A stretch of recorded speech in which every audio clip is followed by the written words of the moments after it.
Salut à toi, ami amateur d'automobile et de véhicules iconiques. Aujourd'hui, on essaye ce nouveau Jeep Wrangler. Autant te dire qu'aujourd'hui, c'est l'Amérique. L'Amérique, je peux la voir, je l'aurai. Ouais, c'est vraiment très à propos. Bon, on va y aller quand même. Allez, en route. J'ai hâte. Dégage-toi. Avec cette 4e génération, le Wrangler perpétue un mythe. Avec des lignes à nul autre pareil, modernisées juste ce qu'il faut, cette icône attire tous les regards et impose le respect avec son physique et ses dimensions hors normes. De nombreux détails sont autant de clins d'œil au passé et la célèbre Jeep Willys de la Seconde Guerre mondiale n'est jamais très loin.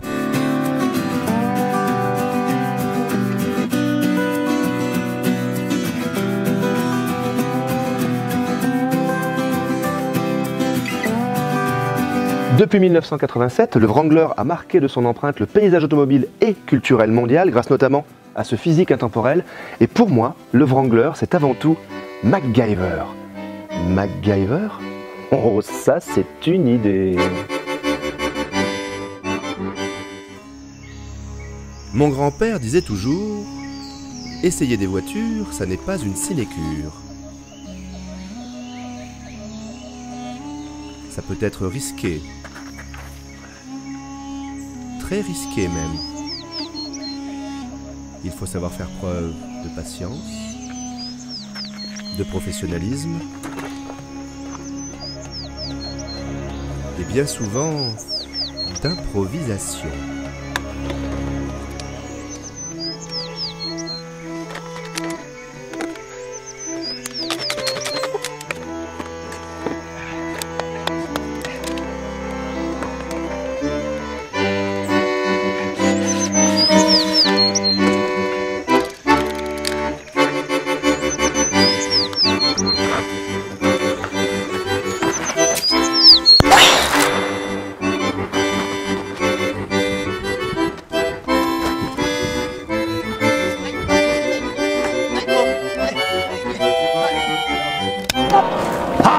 Mais tout est fait, chien d'américain.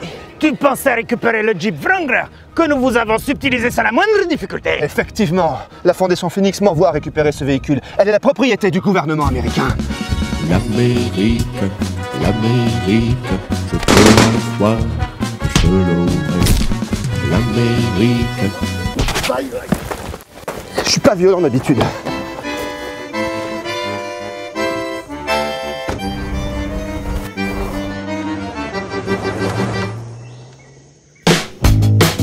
MacGyver fut le premier à le comprendre, le Wrangler évolue en tout terrain comme un poisson dans l'eau.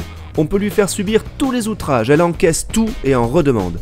Quelle facilité de conduite, quelle maîtrise technique, en un mot, quel plaisir pris derrière son volant. Cette Jeep aime se salir les jantes et met les petits plats dans les grands pour que vous puissiez le faire dans une totale confiance. Sur la route, si ses prestations dynamiques n'ont rien à voir avec celles d'un SUV moderne, l'agrément de conduite est pourtant bien là. Malgré son châssis échelle et ses 2 ponts rigides, le Wrangler procure un confort d'excellent niveau, insensible qu'il est aux défauts de la chaussée. Et nous ici on s'y connaît en défaut de la chaussée. Hashtag ici c'est la Corrèze. Bien sûr, le roulis est prononcé, tout comme le sous-virage dès qu'on aborde un virage un peu vite, et pour tout dire on sent assez peu ce qui se passe sous les roues. Le freinage montre lui aussi ses limites avec une pédale spongieuse qui nécessite d'être vigoureusement écrasée pour ralentir les 2 tonnes de la bête, le nez plongeant alors très nettement. Enfin, la direction assez floue autour du point milieu n'est pas un modèle de précision, mais pardonne toutes les erreurs et permet de faciles corrections en toute situation. Elle commande un train avant que j'ai trouvé très précis aux allures légales. J'ai adoré le caractère parfaitement imperturbable du Wrangler et le fait qu'on s'y sente totalement en sécurité. J'ai vraiment eu un coup de cœur pour cette voiture. Avec ses aptitudes tout-terrain hors normes et son physique imposant, le nouveau Wrangler respecte à la lettre l'ADN de la marque Jeep. Et justement... ADN? Oui. Mais si tu me dis ADN... Quoi? La Wrangler? Oui. Eh ben ça me fait penser à Jurassic World. Jurassic World?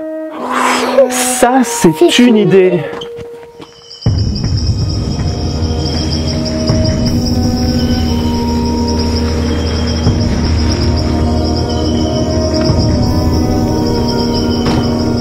Oh non, l'enclos du T-Rex a été ouvert. La tuile. Mon Dieu, Owen, j'ai peur. Ne t'inquiète pas, tante Claire, Owen connaît le parc comme sa poche. Mais quelle folie d'avoir recréé des êtres disparus depuis si longtemps. Eh ben moi, je suis pas mécontent. Il faut mettre un terme à tout cela. On ne peut pas laisser l'Amérique agir ainsi impunément. L'Amérique, l'Amérique, je veux la voir, je l'aurai. L'Amérique, l'Amérique, c'est certain.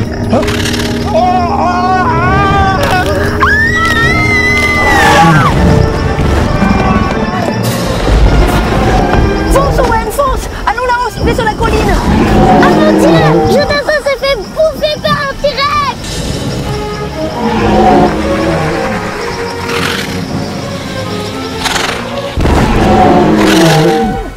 Et pour échapper aux dinosaures, mais pas que, le Wrangler fait un grand saut dans la modernité en récupérant le 2,2 litres diesel de l'Alfa Romeo Stelvio ainsi que sa boîte automatique à 8 rapports.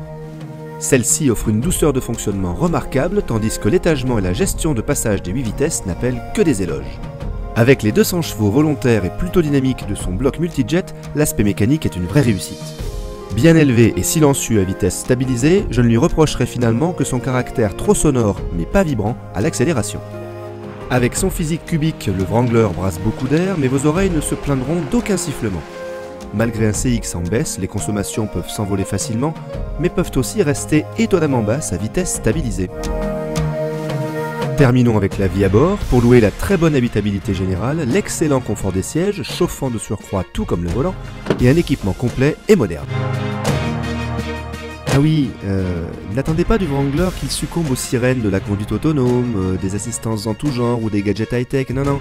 Non, dans le Wrangler, c'est le conducteur qui doit être autonome. Et c'est bien aussi. Un mot sur les assemblages, rigoureux, et la finition qui, si elle ne cherche pas à rivaliser avec celle des SUV Premium, atteint toutefois un très bon niveau. La présentation intérieure, magistralement modernisée, est bourrée de charme et contribue au bien-être ressenti à bord.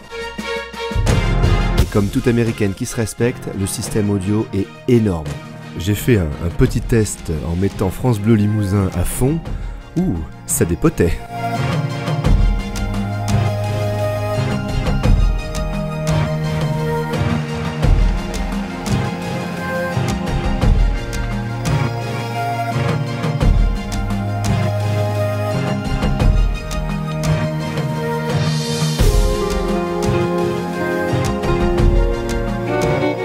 Et voilà, cette quatrième génération de Wrangler est une franche réussite. Elle a su hausser le niveau général de ses prestations pour se rapprocher de tous ces gros SUV, souvent trop propres sur eux, sans rien renier de ce qui a fait sa légende. Alors longue vie au Wrangler. Et si je veux que la mienne se prolonge, j'ai intérêt à pas traîner ici. Alors à bientôt. Bien poli. Papa, j'ai peur. Excusez-moi, quelqu'un pourrait-il m'aider à sortir de ce dino? Dino?